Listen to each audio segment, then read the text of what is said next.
All right, it's finally happening. I'm showing you the real me. I've been asked a few times to speak the way I normally speak. So that's what we are doing today. Now, normally the way that I speak is very similar to how I speak on my YouTube channel. I call it my teacher voice. But I'm not going to use my teacher voice. So that's why I am not wearing a black shirt. I'm not wearing any makeup. I am just going to talk the way I normally talk.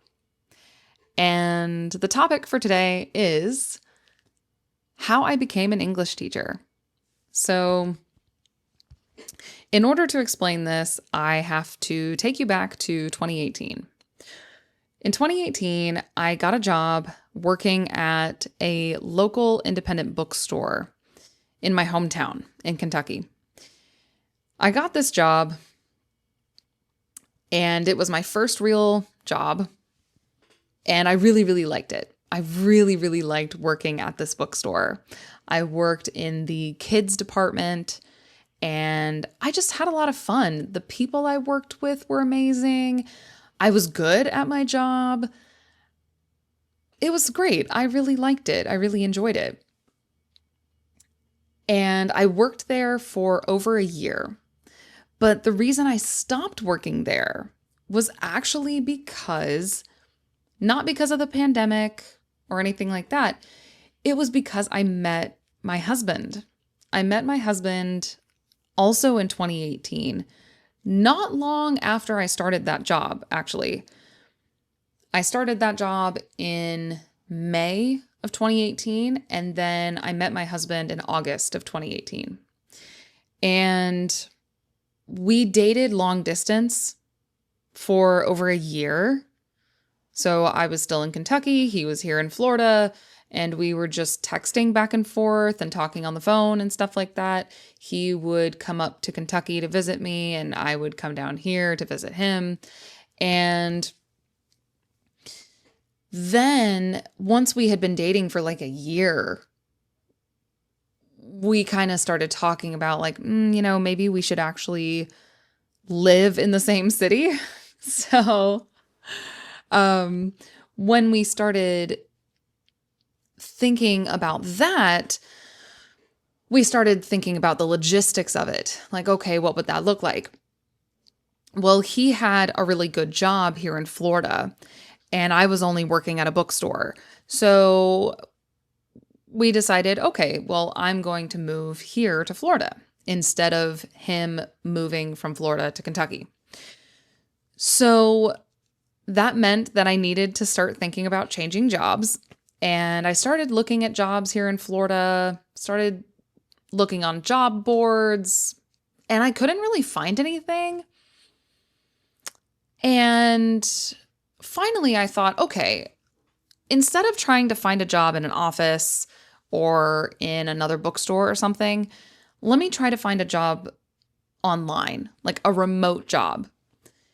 And I had a friend whose mom worked for a English online teaching platform, and she made pretty decent money doing that. And so I thought, okay, I can do that.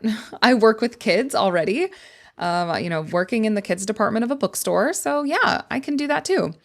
And so I applied for that platform. I got a job working on that platform. I left my job at the bookstore.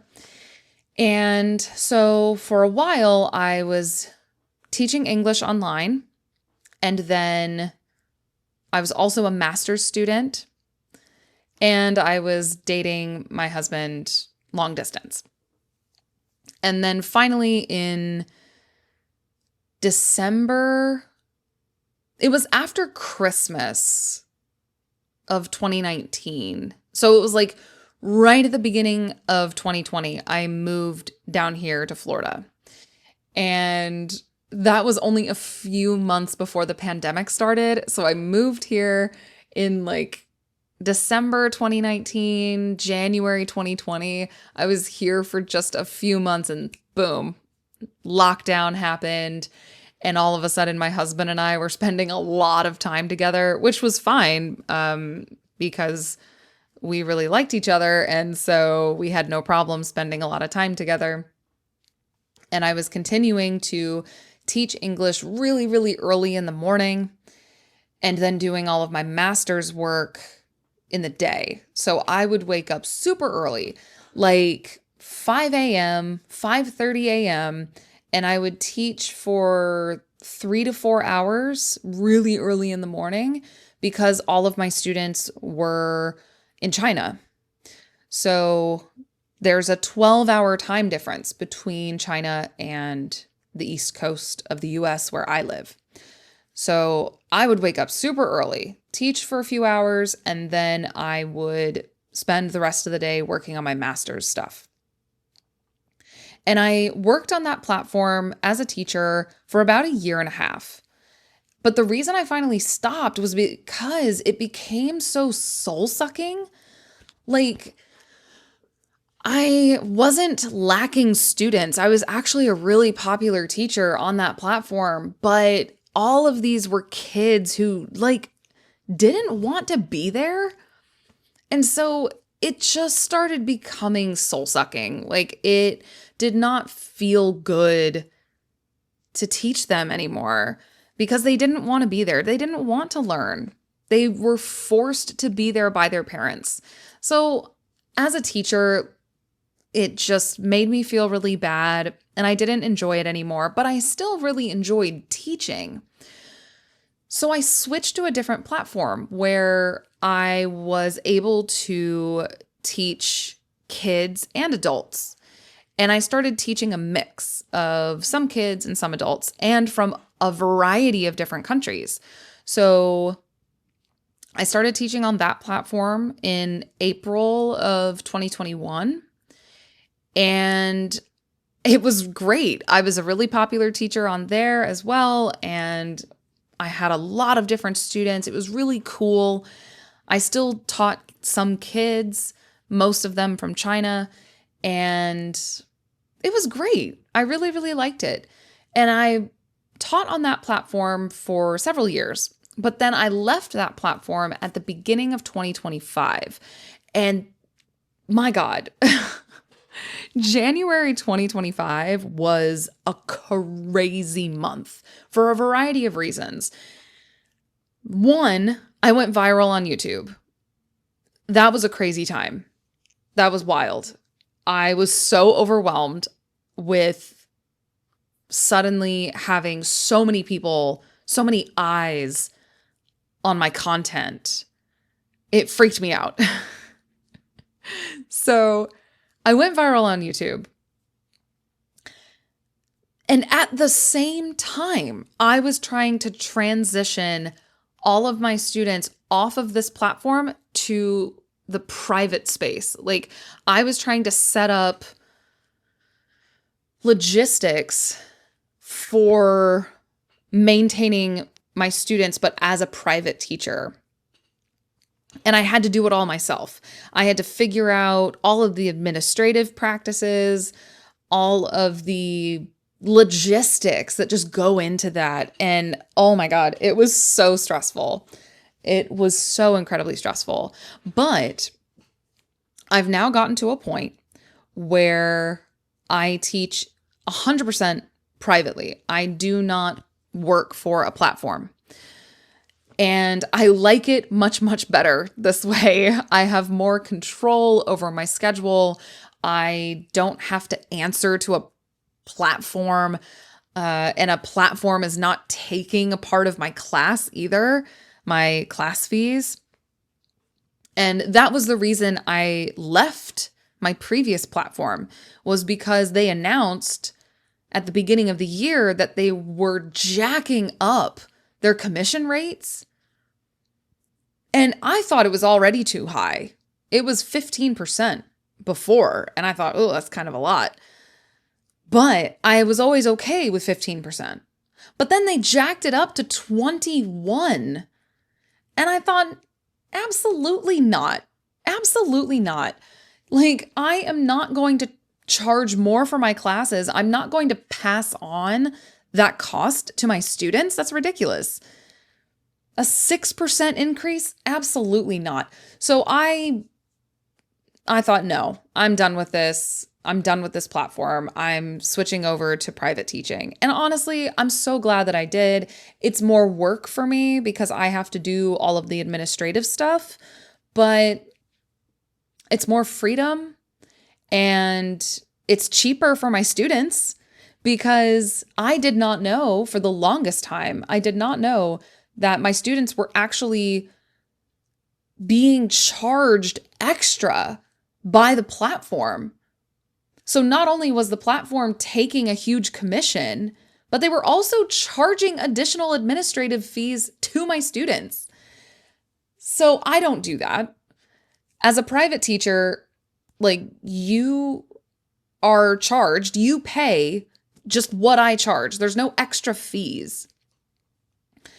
So there are fees from the merchant fees from the payment platforms, but I pay that, not my students.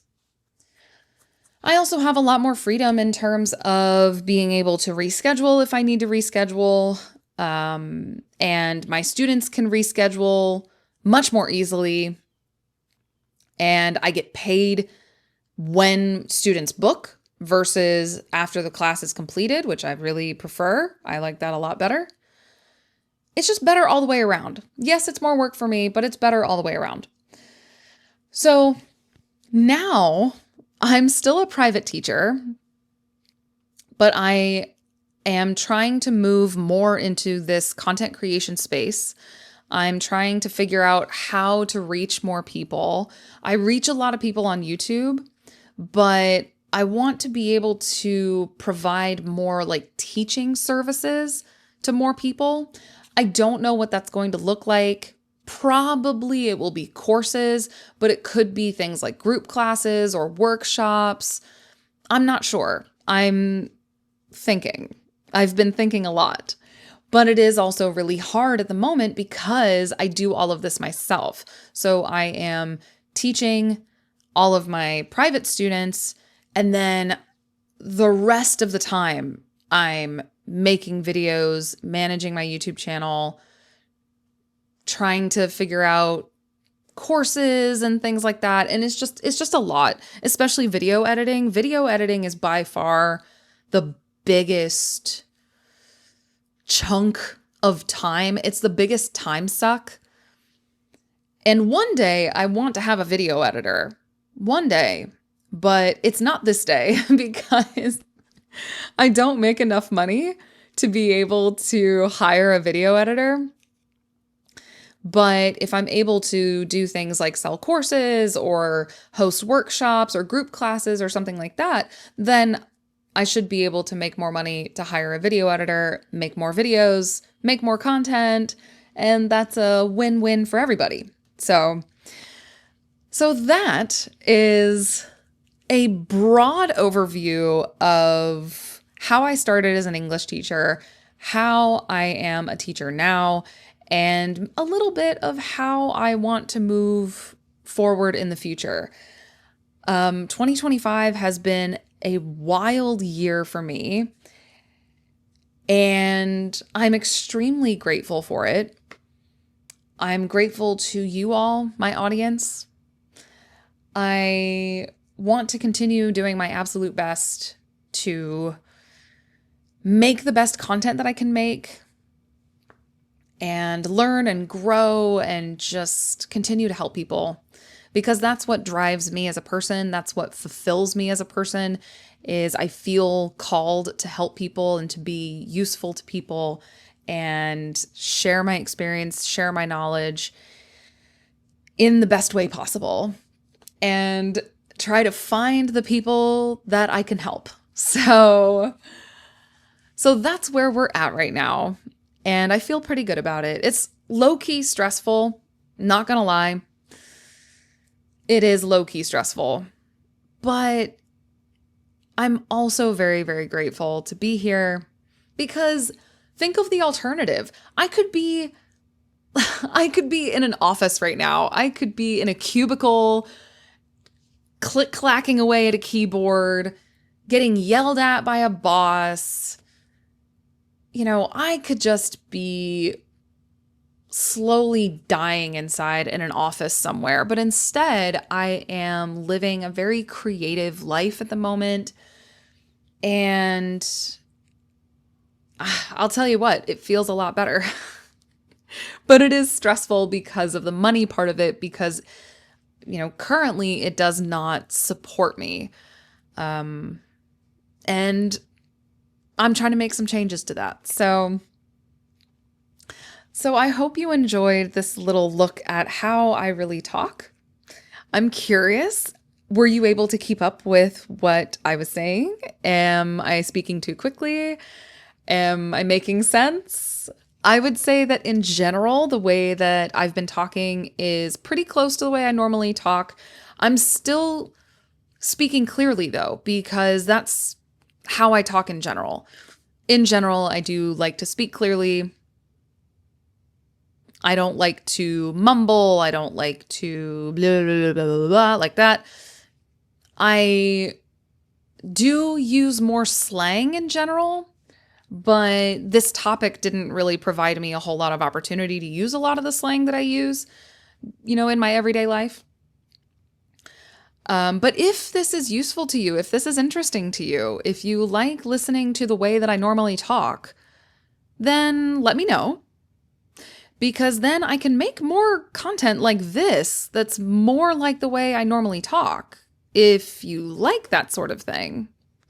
But I do know that a lot of the content I make is for intermediate levels. And so this is the way that I normally talk. This is kind of more advanced. Actually, yeah, it's more advanced, I would say. So if you'd like this kind of content, let me know. And I will do my absolute best. But I hope that you enjoyed this unscripted, no makeup, no black shirt, because I know you all comment a lot about my black shirts. I hope that this was interesting to you. And don't forget, like, subscribe, comment, you know the deal. Tell your friends. Telling your friends, that is what helps me the most. So thank you so much for listening, and until next time, bye.